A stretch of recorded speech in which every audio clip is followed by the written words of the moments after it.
durante os meses mais frios do ano, uma criatura perambula pelas florestas com uma fome insaciável.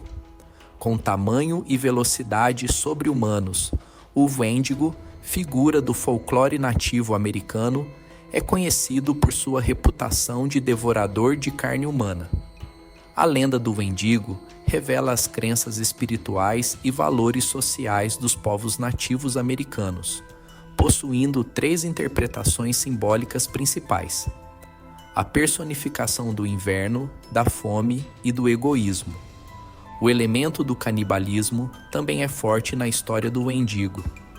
Ele entrou na cultura popular, aparecendo em programas de TV como Supernatural e Charmed, em quadrinhos da Marvel, filmes, videogames e até em My Little Pony.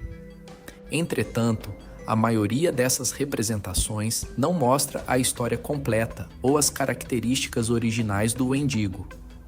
A lenda do Wendigo tem suas raízes nos povos indígenas da família algonquiana, que o descrevem como um gigante canibal humanoide que se move a uma velocidade incrível. O Wendigo é extremamente alto, com dentes e garras afiadas, e lábios muitas vezes dilacerados ou inexistentes. Está gostando do vídeo? Então deixe seu like, inscreva-se no canal e ative o sininho de notificações para nos apoiar e não perder nenhum dos nossos próximos documentários e histórias fascinantes. Ele tem um coração de gelo e, apesar de sua fome constante por carne humana, permanece magro e esquelético. Seus gritos são aterrorizantes. Ele pode correr sobre as copas das árvores, e sua presença pode ser notada por um odor horrível ou uma tempestade de neve repentina. Quase todos os Wendigos começam como humanos, e uma vez transformados, não possuem gênero. A transformação em Wendigo ocorre geralmente através do consumo de carne humana, mas também pode acontecer por outros meios, como sonhar com o Wendigo. Acredita-se também que alguém pode se tornar um Wendigo sem uma transformação física. Pessoas em grande conflito interior podem estar em risco. Algumas comunidades acreditam que isso pode ser causado por um desequilíbrio espiritual ou pela escolha de priorizar o indivíduo em detrimento da comunidade. Como a tradição dos povos algonquianos é majoritariamente oral, há várias versões da lenda do Wendigo.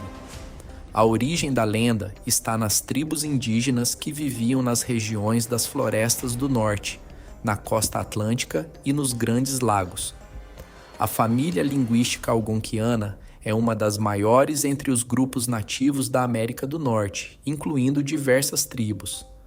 Por conta dessa distribuição ampla, o Wendigo possui muitos nomes, grafias e pronúncias. Aqui, usamos a grafia que reflete mais precisamente as pronúncias Cree e Ojibwe, que é mais comum em textos escritos por indígenas. Mas, independentemente da grafia, algo que pode explicar a lenda do Wendigo é o clima e a geografia.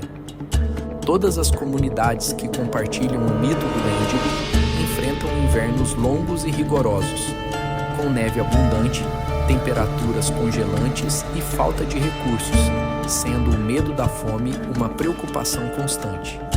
Isso incentivava as pessoas a permanecerem juntas, uma medida prática e necessária para a sobrevivência. O Wendigo, por outro lado, prospera no inverno e pode viajar durante tempestades de neve. Ele caça aqueles que se separam do grupo ou que deixam a segurança de suas casas. A ameaça do canibalismo é simbolizada pelo Wendigo. O medo é um motivador poderoso, e essa história fazia com que as pessoas compartilhassem recursos alimentares durante o inverno e preparassem estoques adequados de alimentos durante o resto do ano. A primeira menção escrita do Wendigo apareceu em registros jesuítas do século XVII, coincidindo com a entrada dos europeus no comércio de peles. O auge do comércio de peles na América do Norte, nos séculos XVIII e XIX, fez com que mais caçadores viajassem para o que hoje é o Canadá. As garras afiadas e o apetite voraz do Wendigo, junto com a ideia de que um humano poderia se transformar em um, lembraram os europeus de uma lenda semelhante em sua cultura, o lobisomem. Através do comércio, da comunidade e dos casamentos, houve uma troca intercultural de ideias, incluindo as relacionadas a monstros. Em 1928, um padre jesuíta comparou o monstro europeu à fome canina do Wendigo, dizendo que os tornava tão famintos por carne humana que atacavam mulheres, crianças e até homens como verdadeiros lobisomens, devorando-os vorazmente. Com essas associações, faz sentido como essas duas criaturas lendárias se sobrepõem hoje em dia, e porque a maioria das representações modernas do Wendigo varia tanto das originais. Você pode ter visto o Wendigo retratado como um híbrido de veado e humano, um humano com chifres, ou até com chifres de carneiro como orelhas. Não há evidências disso em todas as versões dos povos algonquianos. O único animal associado ao Wendigo em algumas histórias é a coruja. De fato, o Wendigo pode se traduzir como coruja ou canibal, dependendo do dialeto. Isso faz algum sentido, dado que as corujas comem carne, e muitas vezes são vistas como presságios de morte. A imagem do Wendigo, com chifres vista em Hannibal e o Cemitério Maldito, na verdade, se origina do filme Wendigo. O diretor Larry Fessenden combinou uma história que ouviu na infância com a versão do Wendigo de Scary Stories to Tell in the Dark, que por sua vez foi adaptada da interpretação de outro autor. Fessenden admite que não fez pesquisa sobre o Wendigo até depois de fazer o filme, mas a imagem é tão estranha e impactante que continua a aparecer em filmes, arte e outros textos da cultura pop. O Wendigo também apareceu em outro lugar inesperado, o tribunal. Em 1897, um julgamento por assassinato de Wendigo se tornou um caso marcante para a lei canadense, quando um homem Ojibwe foi condenado por homicídio culposo por atirar em alguém que ele acreditava ser um Wendigo. Em sua cultura, matar um Wendigo era aceitável, mas sua condenação no tribunal confirmou que a lei comum canadense se aplicava às comunidades indígenas, mesmo que elas não tivessem conhecimento de sua existência.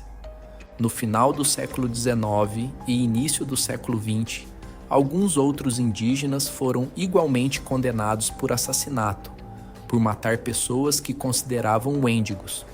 Os Wendigos apareceram em outro lugar improvável, a psiquiatria. Nas décadas de 1920 e 1930, a psicose Wendigo, uma doença mental culturalmente específica, foi considerada um distúrbio que levava as pessoas ao canibalismo ou a pensamentos canibalísticos. Mas na década de 1970, esse diagnóstico foi questionado e nenhum sujeito com a suposta condição jamais foi estudado. Hoje, a maioria dos estudiosos rejeita completamente essa ideia. Como todos os monstros, precisamos reconhecer as origens da criatura, mesmo que ela continue a mudar e crescer em outras tradições. Quer seja o Hulk lutando contra um Wendigo semelhante a um Yeti na floresta, ou encontrando a cura para a tuberculose na carne humana, um significado maior e, sem dúvida, um prazer maior pode ser encontrado ao reconhecer o propósito original da criatura.